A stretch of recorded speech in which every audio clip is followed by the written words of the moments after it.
আমার পক্ষ থেকে তোমরা সাফা পাহাড়ের নিচে একজন চলে যাও। আব্দুল্লাহ সন্তান মোহাম্মদ জিন্দেগিতে কোনোদিন এভাবে আমাদেরকে ডাকে নাই, জিন্দেগিতে কোনোদিন আমাদেরকে এভাবে আহ্বান করে নাই। আজকে মনে হয় গুরুত্বপূর্ণ কোনো মেসেজ দিবে, গুরুত্বপূর্ণ মনে হয় কোনো ইনফরমেশন দিবে, এই জন্য মনে হয় আমাদেরকে ডেকেছে। আমি যেহেতু অসুস্থ, আমি ওই সাফা পাহাড়ের নিচে যেতে পারলাম না, তুমি আমার পক্ষ হয়ে সাফা পাহাড়ের নিচে চলে যাও। মক্কাবাসী সব লোকেরা, সব জনগণ, সব মানুষ একত্রিত হইয়া ওই সাফা পাহাড়ের চতুর্দিকে দাঁড়ায় গেল। আল্লাহর নবী সাল্লাল্লাহু আলাইহি ওয়াসাল্লাম বলেন, ও আমার বংশের লোকেরা, ও আমার গোত্রের লোকেরা, ও আমার এলাকার ভাইরা, ও আমার বন্ধুরা, ও আমার মুরব্বীরা, শুনেন, আমি আব্দুল্লাহ সন্তান মুহাম্মদ আপনাদেরকে এই মুহূর্তে যদি বলি, এই পাহাড়ের অপর প্রান্তে একদল অশ্বারোহী বাহিনী সুসজ্জিত অবস্থায় আপনাদের সঙ্গে যুদ্ধ করার জন্য, জিহাদ করার জন্য প্রস্তুতি গ্রহণ করতেছে। আপনারা কি তা মানবেন কিনা, শুনবেন কিনা, বিশ্বাস করবেন কিনা? এবার মক্কাবাসী লোকেরা সবাই একযোগে এক আওয়াজে উচ্চ স্বরে বলা শুরু করলো, ও আব্দুল্লাহ সন্তান মুহাম্মদ, তোমার হায়াতে জিন্দেগির মধ্যে একটা সেকেন্ড, একটা মুহূর্তের জন্য কোনো মিথ্যা কথা নাই। তুমি যদি এই মুহূর্তে আমাদেরকে ইনফরমেশন দাও, তুমি যদি এই মুহূর্তে আমাদেরকে বলো এই পাহাড়ের অপর পাশে শত্রু বাহিনী সুসজ্জিত অবস্থায় তারা দণ্ডায়মান আছে, আমরা এক বাক্যে সবাই বিশ্বাস করে নিব। দুই নাম্বার কারণ, আমরা কেন বিশ্বাস করব জানো? এই পাহাড়ের আমরা চতুর্দিকে ছড়ানো অবস্থায় আছি, ছিটানো অবস্থায় আছি, আর তুমি উঁচু স্থানে আছো। উঁচু স্থানে দাঁড়াইলে চতুর্দিকে সমানভাবে দেখা যায়। আমরা যারা পাহাড়ের পূর্ব প্রান্তে আছি, পশ্চিম দিকে কারা আছে না আছে এটা আমরা জানি না। যারা আমরা দক্ষিণ দিকে আছি, উত্তর দিকে কারা এটা আমরা জানি না। যারা আমরা পশ্চিম দিকে আছি, পূর্ব দিকে কারা আছে না আছে এটা আমরা দেখি না। কথা বলেন ঠিক কিনা? ও আব্দুল্লাহ সন্তান মুহাম্মদ, তুমি যেহেতু পাহাড়ের উঁচু স্থানে আছো, সেহেতু তোমার কথা আমরা বিশ্বাস করে নিব। প্রথম নাম্বার কারণটা হলো তোমার জীবনে কোনো মিথ্যা কথা নাই। দ্বিতীয় নাম্বার কারণ, তুমি পাহাড়ের উঁচু স্থানে আছো, যার ফলে তোমার কথা আমরা বিশ্বাস করে নিব। এবার আল্লাহর নবী সাল্লাল্লাহু আলাইহি ওয়াসাল্লাম ডাক দিয়া বলেন, ও আমার বংশের লোকেরা, এলাকার লোকেরা, গোত্রের লোকেরা, শোনো, আমি তো শত্রুর কথা বলছি, তবে এই শত্রু ওই শত্রুর থেকেও বড় ভয়ঙ্কর। আল্লাহর জাহান্নামের আযাব এবং গজব বড় ভয়ঙ্কর। দুনিয়ায় তোমরা যদি আল্লাহর ইবাদত না করো, ওই লাত মানাত উজ্জাতের পূজা ছাড়িয়া এক আল্লাহর গোলামিতে লিপ্ত না হও, কালেমার দাওয়াত গ্রহণ না করো, দ্বীনের দাওয়াত গ্রহণ না করো, ইসলামের দাওয়াত গ্রহণ না করো, তাহলে তোমাদের জন্য কিয়ামতের ওই কঠিন ভয়ঙ্কর আযাব এবং গজব অপেক্ষমান। তোমরা জাহান্নামের আগুন কেউ দুনিয়ায় সহ্য করতে পারবে না। জাহান্নামের আগুন, এক সেকেন্ডের আগুনের আযাব এবং গজব সহ্য করার ক্ষমতা তোমাদের কারো নাই। তোমরা যদি দ্বীনের দাওয়াত গ্রহণ করে নাও, কালেমার দাওয়াত গ্রহণ করে নাও, ঈমানের দাওয়াত গ্রহণ করে নাও, তাহলে তুফলিহু, তোমরা সফল কাম হয়ে যাইবা। তোমাদের ঠিকানা আমার মালিক, আমার মাওলা জান্নাতে বানায় দিবে। আর যদি তোমরা কালেমার দাওয়াত গ্রহণ না করো, ঈমানের দাওয়াত গ্রহণ না করো, তাহলে তোমরা জাহান্নামী হয়ে যাইবা। এবার মক্কাবাসী লোকদের মধ্যে আল্লাহর নবীর আপন চাচা सूरज ने दिया अपनी शुआओं को पैगाम, सूरज ने दिया अपनी शुआओं को पैगाम, दुनिया है अजब चीज, कभी सुबह कभी शाम, दुनिया है अजब चीज, कभी सुबह कभी शाम। दुनिया हो में दुनिया का तलफगार नहीं हो,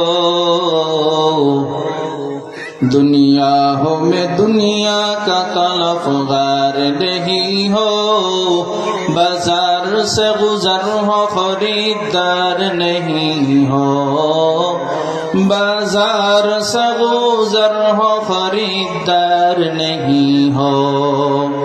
एक चश्मे ज़दन गाफ़िल ज़ा शाह नबाशी, एक चश्मे ज़दन गाफ़िल ज़ा शाह नबाशी, शायद कर गहे कुनता गाह नबाशी, शायद कर गहे कुनता गाह नबाशी। उल्फत में बराबर के वफा हो के जफा हो, उल्फत में बराबर के वफा हो के जफा हो, हर चीज में लज्जत है अगर दिल में मजा हो, हर चीज में लज्जत है अगर दिल में मजा हो। शुक्रिया अल्हम्दुलिल्लाह। मरहुम শহীদুদ্দিন হাওলাদার বাড়ি বাইতুল নাজাত জামে মসজিদ ও এলাকার যুব সমাজের উদ্যোগে আয়োজিত আজকে এই চতুর্থ বার্ষিক ওয়াজ মাহফিল ও হালকায়ে জিকিরে উপস্থিত সম্মানিত শ্রদ্ধাভাজন সভাপতি ৩ নং চরদোয়ানি ইউনিয়ন পরিষদের সাবেক ৩ নং ওয়ার্ডের ইউপি সদস্য জনাব মোহাম্মদ মাহবুবুর রহমান মাহফুল ভাই উপস্থিত আছেন। আজকের মাহফিলের সম্মানিত প্রধান অতিথি সারা বাংলা আলোড়ন সৃষ্টিকারী সময়ের আলোচিত জননন্দিত ওয়াইজ ঢাকার প্রাণকেন্দ্রে অবস্থিত কামরাঙ্গীর চর কেন্দ্রীয় জামে মসজিদ বাইতুল মামুর কেন্দ্রীয় জামে মসজিদের সম্মানিত খতিব, ঢাকার অসংখ্য দ্বীনি মার্কাজ দ্বীনি শিক্ষা প্রতিষ্ঠানের মধ্যে অন্যতম একটি দ্বীনি শিক্ষা প্রতিষ্ঠান মাদ্রাসায়ে নূরে মদিনার সম্মানিত সুযোগ্য সুদক্ষ প্রিন্সিপাল বাতিলের আতঙ্ক জনাব আলহাজ হযরত মাওলানা মুফতি আব্দুর রহমান বেতাগী দামাত বারাকাতুহুম উপস্থিত আছেন।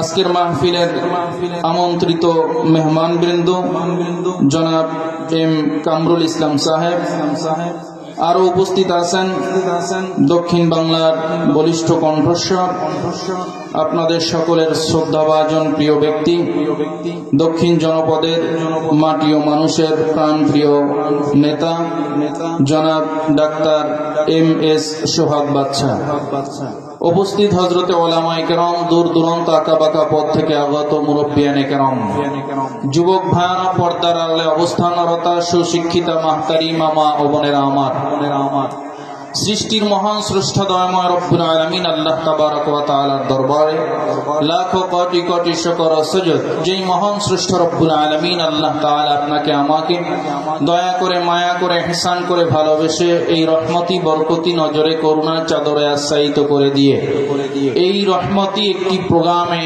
জান্নাতের বাগানে আসার এবং বসার মতন তৌফিক দান করেছেন।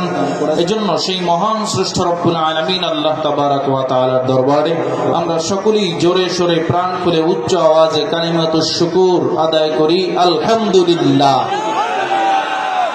এই যে মাঝখানে ফাঁকা জায়গা রাখা যাবে না, পিছনে যেই সমস্ত যুবক ভাইরা বসছেন, ছাত্র ভাইরা বসছেন, সবাই সামনে আগায় আসেন, কারণ আমরা জানি পাথরঘাটা চরদোয়ানির মানুষ খুব আদবওয়ালা আদববান, কথা বলেন ঠিক কিনা?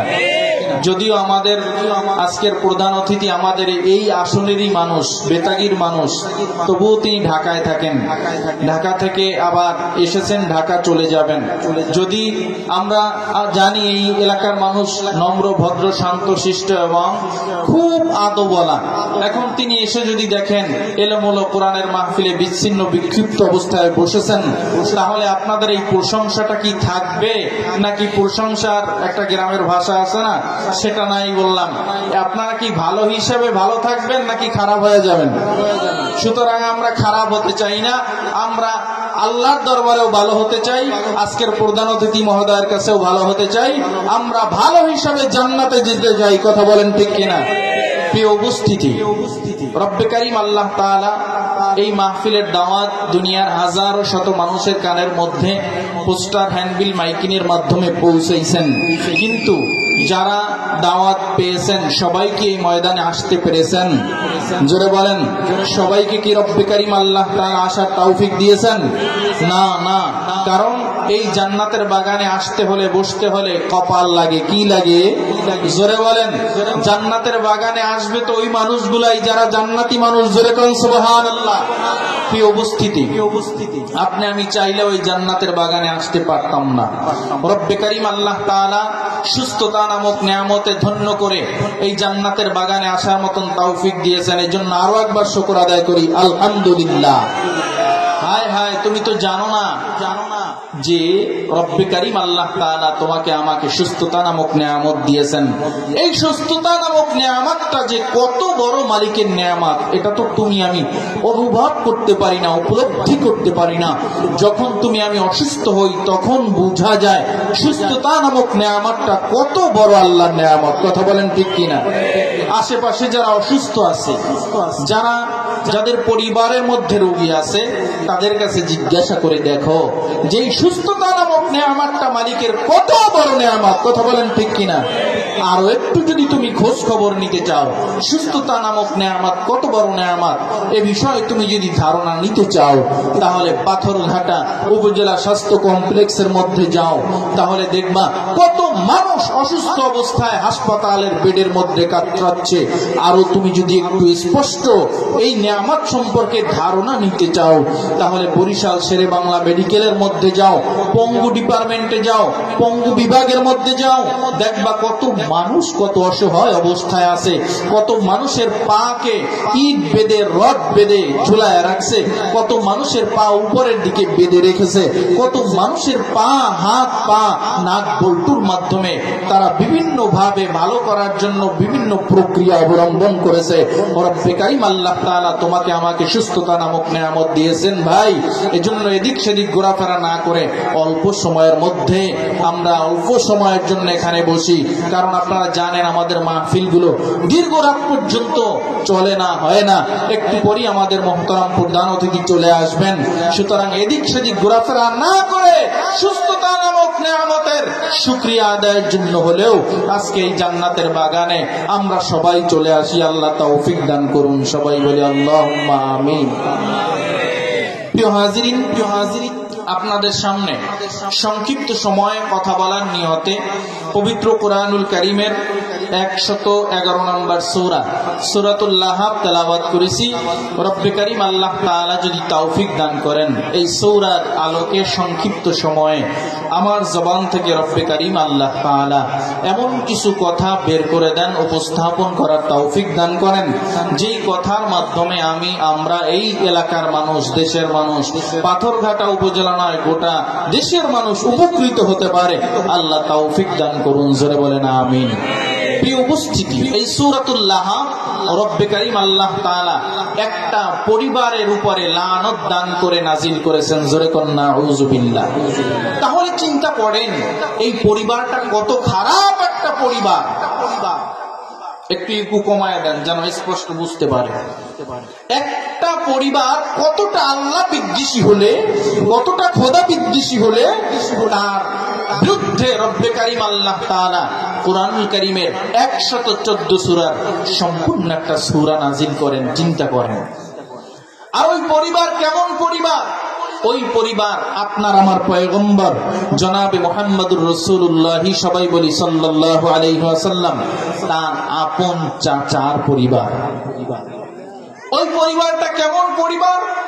বলে ওই পরিবারের সঙ্গে নবীজি সাল্লাল্লাহু আলাইহি ওয়াসাল্লামের এক তো রক্তের সম্পর্ক রয়েছে, দ্বিতীয়ত আত্মীয়তার সম্পর্ক আছে। কেমন আত্মীয়? বলে ওই পরিবারের 2 সন্তানের সাথে আল্লাহর নবীর আপন 2 কন্যা উম্মে কুলসুম এবং রুকাইয়ার বিবাহ হয়েছিল।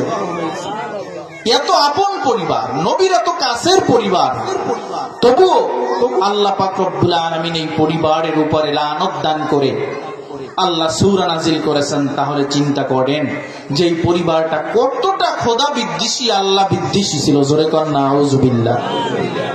ভাইরা আমার, রব্বে কারীম আল্লাহ তাআলা আপনার আমার পয়গম্বর জনাবে মুহাম্মদুর রাসূলুল্লাহ সাল্লাল্লাহু আলাইহি ওয়াসাল্লামকে 63 বছর হায়াত দিয়েছিলেন। কত বছর? তিনি দুনিয়ায় কত বছর ছিলেন? লম্বা আলোচনা, সেদিকে আমরা না যাই। কিভাবে তার 63 বছর হায়াত হলো, এই আলোচনা এখান থেকে কেটে আমরা এখান থেকে শুরু করি, কারণ সব আলোচনা করা সব একদিনে সম্ভব না। ভাইরা আমার, 63 বছর জিন্দেগির মধ্যে নবীজি সাল্লাল্লাহু আলাইহি ওয়াসাল্লাম 53টা বছর মক্কার জমিনে কাটিয়েছেন। কত বছর? 53 বছর। আর এই 53 বছরের মধ্যে 40 বছর ছিল নবুয়তের আগের জীবন, 13 বছর ছিল নবুয়তের পরের জীবন। এই 40 বছর পর্যন্ত আপনার আমার পয়গম্বর জনাবে মুহাম্মদুর রাসূলুল্লাহ সাল্লাল্লাহু আলাইহি ওয়াসাল্লাম তিনি কালিমার দাওয়াত দেন নাই, ঈমানের দাওয়াত দেন নাই। 40 বছর বয়স যখন তার হয়ে গেল, রব্বে কারীম আল্লাহ তাআলা হেরা পর্বতে নিয়ে সূরাতুল আলাকের প্রথম 5টা আয়াত আল্লাহ তাআলা নবীর উপরে নাজিল করে দিলেন। এখানেও লম্বা আলোচনা। কিভাবে? জিবরিল আলাইহিস সালাতু ওয়াস সালাম নিয়ে আসলেন। প্রথমে এসে বললেন, ইকরা, হে নবী আপনি পড়েন। নবী বলেন, আনা বিকারিন, আমি পড়তে জানি না। জিবরিল আলাইহিস সালাতু ওয়াস সালাম আপনার আমার পয়গম্বরকে বুকের মধ্যে নিয়ে একটা চাপ দিলেন, আবার বললেন পড়েন।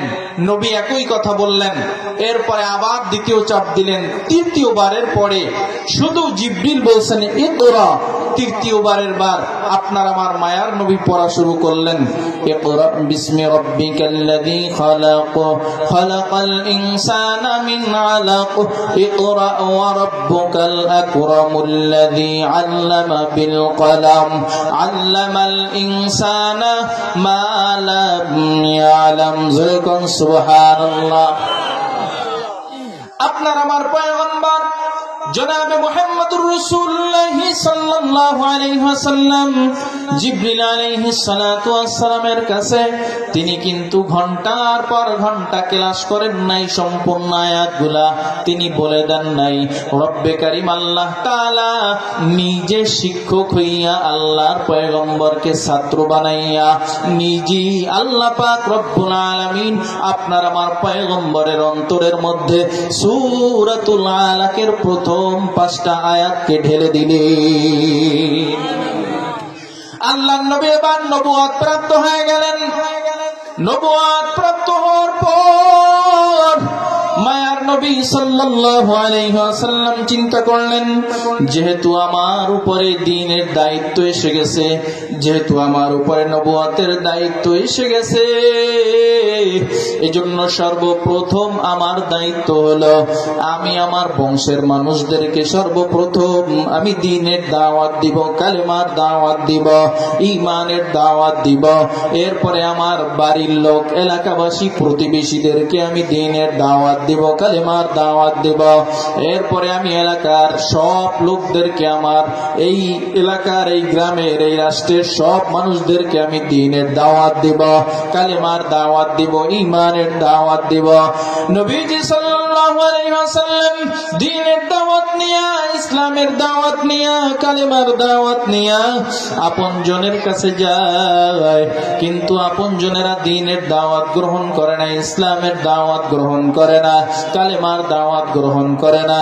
নবীকে ফেরায়া দেয়, নবীকে দূর দূর করিয়া তাড়ায়া দেয়।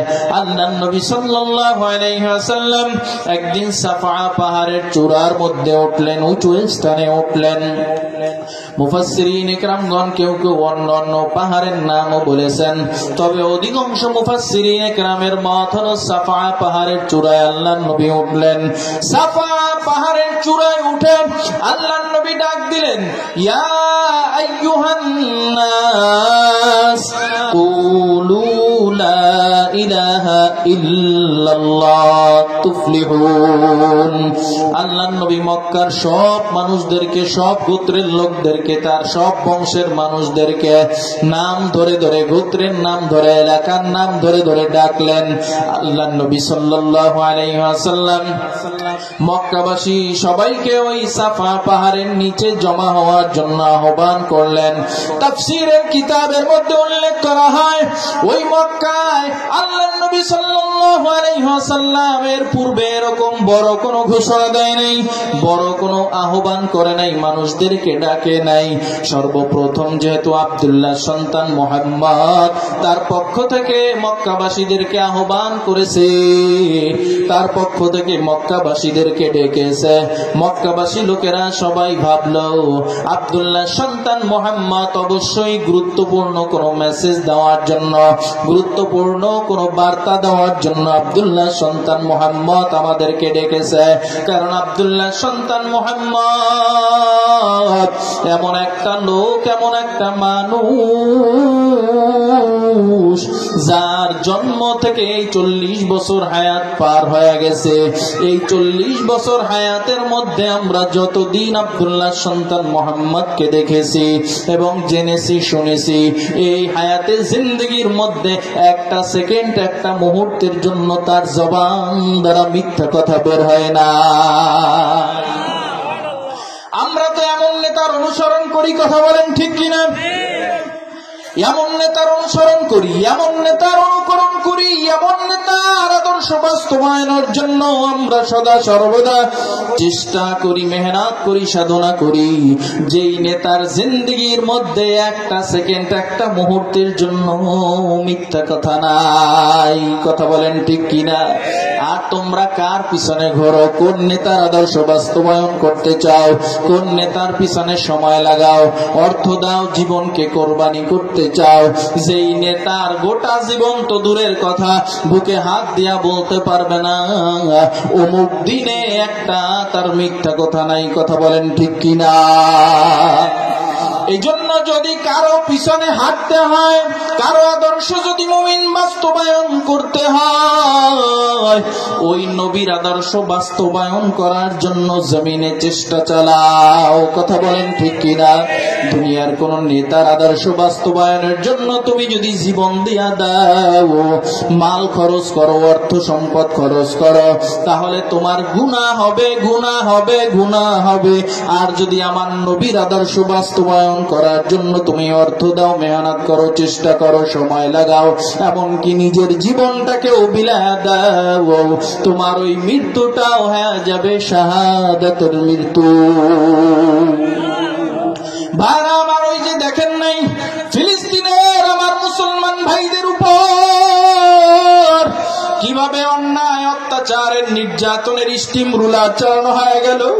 এ মুসলমান, চরদোয়ানি এলাকার মুসলমান, পাথরঘাটা এলাকার মুসলমানেরা, তোমরা আমরা কত সুন্দর রমজানে ইফতার করেছি, কি করি নাই? কথা বলেন।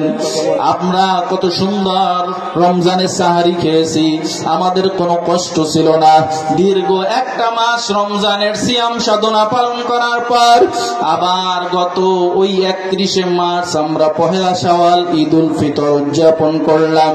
মুসলমানের সব থেকে ধর্মীয় বড় উৎসব ঈদুল ফিতর। কথা বলেন ঠিক কিনা? ঈদের দিনে তুমি আমি কত আনন্দ ফুর্তি করলাম, ঈদের নামাজ আদায় করলাম। এ মুসাফিরের দলেরা, কবর পথের পথিক আমার ভাইরা, যেই মুহূর্তে ঈদের দিনে তুমি তোমার সন্তানের হাত ধরে ঘোরাফেরার জন্য গেছো, আত্মীয় স্বজনের বাড়িতে নিয়ে গেছো, বিভিন্ন পার্কে নিয়ে গেছো, সন্তানকে নিয়ে আনন্দ ফুর্তি করেছ, ওই একই মুহূর্তে আমার ফিলিস্তিনি মুসলমান ভাইরা, মায়েরা, মেয়েরা, বোনেরা তাদের সন্তানের লাশকে কাঁধে নিয়ে কবরস্থানে দাফন করার জন্য চলে গেছে। ভাইরা আমার, আমাদের সাহস আছে, যাওয়ার মতন আমাদের হিম্মত আছে, কিন্তু অনুমতি নাই। আমরা ফিলিস্তিনে যেতে পারবো না, ফিলিস্তিনের মুসলমানদের পক্ষ অবলম্বন করে সেখানে গিয়ে যুদ্ধ জিহাদে অংশগ্রহণ করতে পারবো না। কথা বলেন ঠিক কিনা? বাংলাদেশের অন্তর্বর্তীকালীন সরকার যদি আহ্বান করে, এ বাংলাদেশের যুব সমাজ, আমি ভিসা খুলে দিলাম, ফিলিস্তিনের যাওয়ার জন্য আমি বিমান রেডি রাখলাম, তাহলে শুধু বাংলাদেশ নয়, এই চরদোয়ানি পাথরঘাটা থেকে হাজার হাজার হাজার হাজার যুবকরা যাওয়ার জন্য ফিলিস্তিনে তৈরি। কথা বলেন ঠিক কিনা? ভাইরা আমার, আমাদের যাওয়ার মতন হিম্মত আছে, যাওয়ার মতো মন আছে, কিন্তু অনুমতি নাই। আমরা ফিলিস্তিনের মুসলমানের পক্ষে যুদ্ধ জিহাদ করতে পারবো না। তবে চরদোয়ানি এলাকার মুসলমান আমরা একটা কাজ করব, একটা কাজ বাংলাদেশের আনাচে কানাচের পথে ঘাটে প্রান্তে গ্রামগঞ্জে পাড়া মহল্লায় আমরা করতে পারবো। যেই সমস্ত ইসরায়েলি সন্ত্রাসী বাহিনীরা আপনার আমার মুসলমানের উপরে অন্যায় অত্যাচার নির্যাতনের স্টিম রুলার চালায় দিছে, আমরা ওদের কোনো পণ্য ক্রয় করব না, করব না, করব না ইনশাআল্লাহ। দেখেন নাই ওই যে 12 তারিখ ঢাকার সোহরাওয়ার্দী উদ্যানে মার্চ ফর গাজা থেকে আমাদের নেত্রীয় স্থানীয় ওলামায়ে কেরাম ঘোষণা দিয়েছেন, আমরা ইসরায়েলি কোনো পণ্য ক্রয় করব না, করব না, করব না। এটা পারা যাবে না ইনশাআল্লাহ। ঠিকের আওয়াজ কমে গেল নাকি? দেখবেন ফেসবুক সহ সোশ্যাল মিডিয়া এবং বিভিন্ন বাজারে দোকানপাটেও কোনটা ইসরায়েলি পণ্য, কোনটা মুসলমানের বিকল্প পণ্য দেয়া আছে। দোকানদারকে আমরা জিজ্ঞাসা করব, ভাই আমার একটা পেস্ট লাগবে, বাংলাদেশি পেস্ট কোনটা আর ইসরায়েলি কোনটা? আমার টাকায় আমি ইসরায়েলি কোন প্রোডাক্ট, ইসরায়েলি কোন পণ্য ক্রয় করতে পারি না। কথা বলেন ঠিক কিনা? এটা সব মুসলমানের ঈমানের দাবি। কথা বলেন ঠিক কিনা? ভাই আমার, নবী আমার এবার সব মক্কাবাসীদেরকে আহ্বান করলেন, সব মক্কাবাসীদেরকে ডাকলেন। মক্কার মধ্যে যারা অসুস্থ তারাও ডেকে ডেকে বলে, এই আমার পক্ষ থেকে তোমরা সাফা পাহাড়ের নিচে একজন চলে যাও। আব্দুল্লাহ সন্তান মুহাম্মদ জিন্দেগিতে কোনোদিন এভাবে আমাদেরকে ডাকে নাই, জিন্দেগিতে কোনোদিন আমাদেরকে এভাবে আহ্বান করে নাই।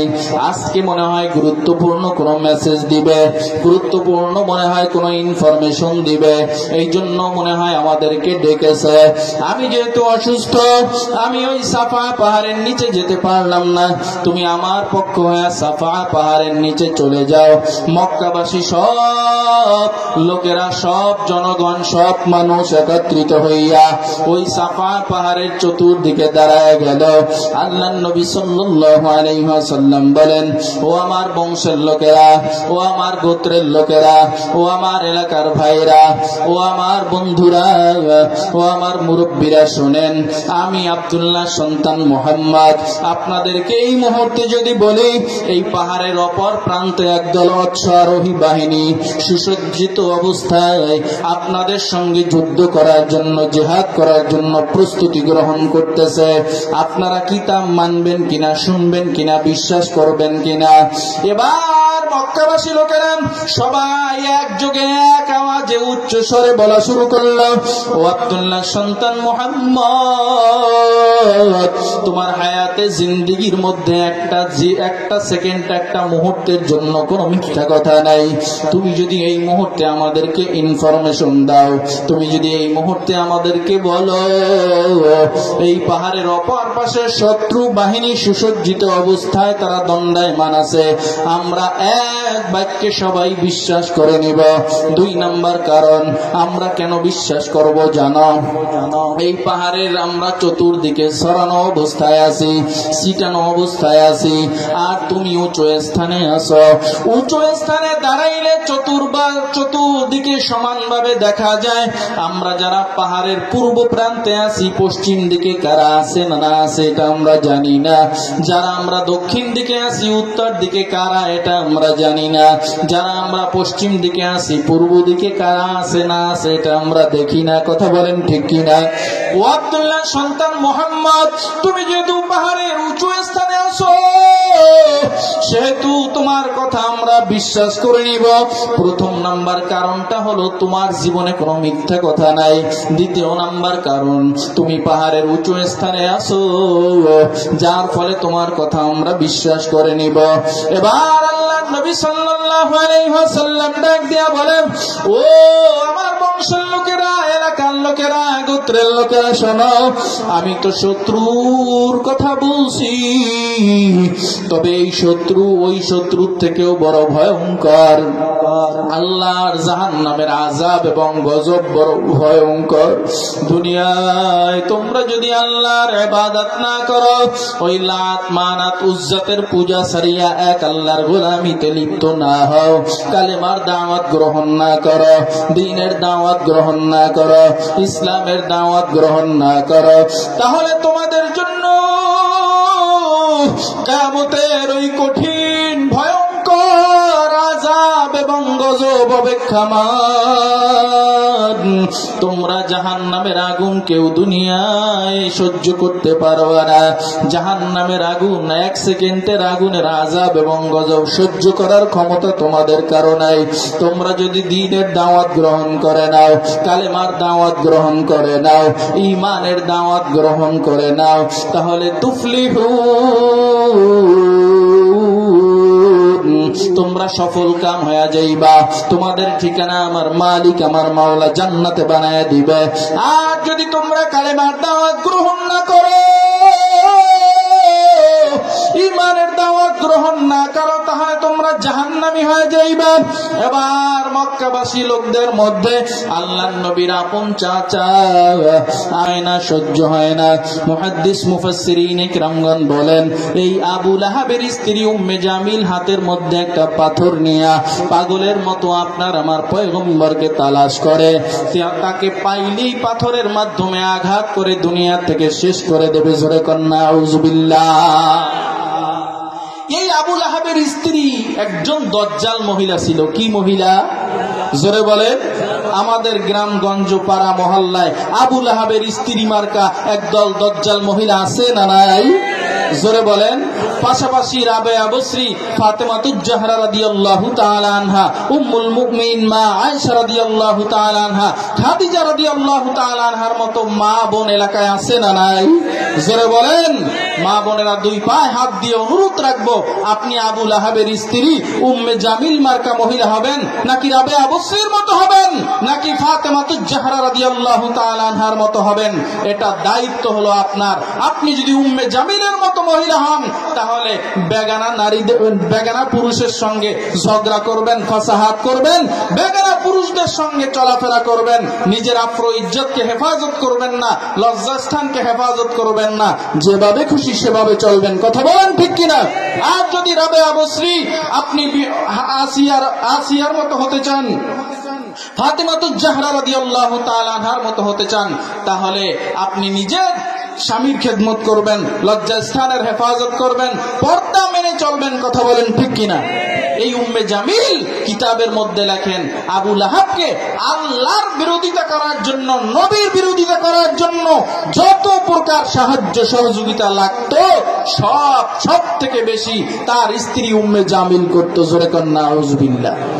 হাতের মধ্যে একটা পাথর নিয়ে কাকে তালাশ করে? আল্লাহর নবীকে তালাশ করে। কোথায়? মুহাম্মদকে পাওয়া যায়।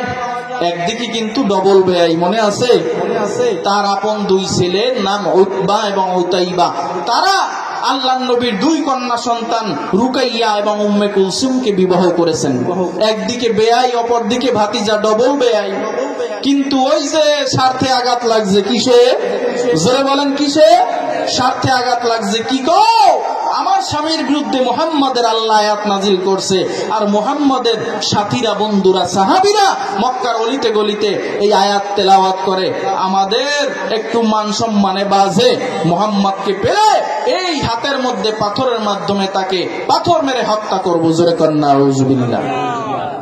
পাগল হয়ে গেছে। এবার খুঁজতে খুঁজতে দেখা যায় দূরে আবু বকর রাদিয়াল্লাহু তাআলা আনহুকে দেখা যায়। কিতাবের মধ্যে লেখে, আবু বকর রাদিয়াল্লাহু তাআলা আনহু ও জায়গায় একা ছিলেন না, বরং আবু বকর রাদিয়াল্লাহু তাআলা আনহুর পাশে আপনার আমার পয়গম্বর বসা ছিলেন। জোরে সুবহানাল্লাহ। এই দজ্জাল মহিলা হাতের মধ্যে পাথর নিয়ে দা দা করে করে আবু বকর রাদিয়াল্লাহু তাআলা আনহুকে দেখে আসতেছেন। আবু বকর রাদিয়াল্লাহু তাআলা আনহু ডাক দিয়া কয়, পয়গম্বর, ওই যে দজ্জাল মহিলা আপনার চাচি আপনার দিকে আসতেছে, মনে হয় বকাবকি করবে, হাতের মধ্যেও যেন কি দেখা যায়, চলেন আমরা এখান থেকে উঠে যাই, চলে যাই। আল্লাহর নবী বলেন, আবু বকর চুপচাপ বসে থাকো, দেখো আমার মাওলা কি কারিশমা খেলা দেখায় দেয়।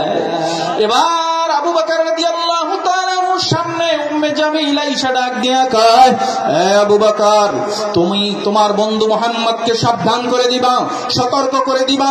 তোমার বন্ধু মুহাম্মদের আল্লাহ আমার স্বামীর বিরুদ্ধে আয়াত নাজিল করছেন, আর তার সাহাবীরা, তার সাথীরা, তার অনুসারীরা মক্কার অলিতে গলিতে আমার স্বামীর বিরুদ্ধে নাজিলকৃত সেই আয়াতকে তেলাওয়াত করে।